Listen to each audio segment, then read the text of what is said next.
भले ही ममता बनर्जी की party TMC ने विधानसभा चुनाव जीत लिया हो, लेकिन नंदीग्राम सीट पर ममता बनर्जी के साथ खेला हो गया। ममता बनर्जी और कभी उनके बेहद खास रहे शुभेंदु अधिकारी के बीच कांटे की टक्कर रही। शुरुआती रुझानों में जहां अधिकारी ममता से आगे निकलते हुए नजर आए, तो वहीं बाद में ममता को भी आगे निकलते हुए देखा गया। रविवार की शाम करीब 5 बजे खबर आई कि ममता ने शुभेंदु अधिकारी को 1200 मतों से शिकस्त दी है। करीब 1 घंटे बाद पता चला कि हारे शुभेंदु अधिकारी नहीं बल्कि ममता बनर्जी हैं। बीजेपी प्रत्याशी अधिकारी ने ममता बनर्जी को 1736 मतों से हरा दिया। इस हार के बाद ममता ने आरोप लगाया है कि चुनाव परिणामों की घोषणा के बाद कुछ हेरफेर की गई है। इसको लेकर वो कोर्ट जाएंगी और जल्द ही इसका खुलासा करेंगी। ममता से जब इस हार को लेकर सवाल पूछा गया तो उन्होंने कहा कि नंदीग्राम में भूल जाओ क्या हुआ, नंदीग्राम के बारे में चिंता मत करो। नंदीग्राम के लोगों ने जो भी जनादेश दिया है मैं उसे स्वीकार करती हूँ, मुझे कोई आपत्ति नहीं है। मैंने नंदीग्राम में संघर्ष किया क्योंकि मैं एक आंदोलन लड़ी।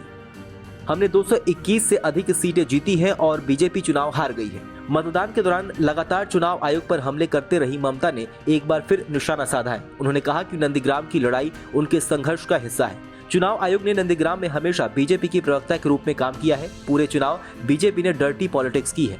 ममता की चुनौती को स्वीकार करते हुए शुभेंदु अधिकारी ने दावा किया था कि वो उनको 50,000 से ज्यादा वोटों से हरा देंगे, अन्यथा राजनीति से संन्यास ले लेंगे। शुभेंदु अधिकारी का एक दावा तो सही हो गया, जो उन्होंने ममता को शिकस्त देने के लिए कहा था, पर 50,000 वोटों की जगह वो मात्र 1622 वोटों से ममता को हरा पाए। तो वहीं उनकी जीत से बीजेपी खेमे को भी कुछ संजीवनी हासिल हुई है। वहीं नंदीग्राम सीट पर जीत के बाद कहीं न कहीं बीजेपी को भी थोड़ा कॉन्फिडेंस मिला है।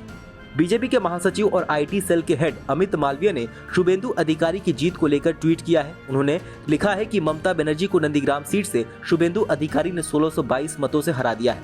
ममता की हार टीएमसी की जीत पर तंज है। अमित मालवीय की तरफ से अन्य बीजेपी नेताओं ने भी ममता की हार पर टिप्पणी की है। आपको बताएं तो नंदीग्राम बंगाल के सबसे हॉट सीट्स में से एक है। अधिकारी परिवार का इस इलाके में बड़ा प्रभाव रहा है। ऐसे में इस सीट पर ममता और शुभेंदु के बीच की टक्कर सबसे बेहतरीन मुकाबलों में से एक था। आपकी इस खबर को लेकर क्या राय है, हमें कमेंट सेक्शन में लिखकर जरूर बताइए।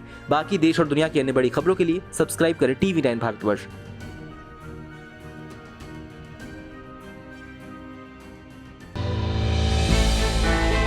हमने की गलती फिर एक बार, कोरोना ने किया दोबारा प्रहार। मास्क, 2 गज दूरी, करें अपनी सुरक्षा पूरी। कोरोना टीका हम सबको लगाना है, मिलकर साथ समझदारी से कोरोना को हराना है।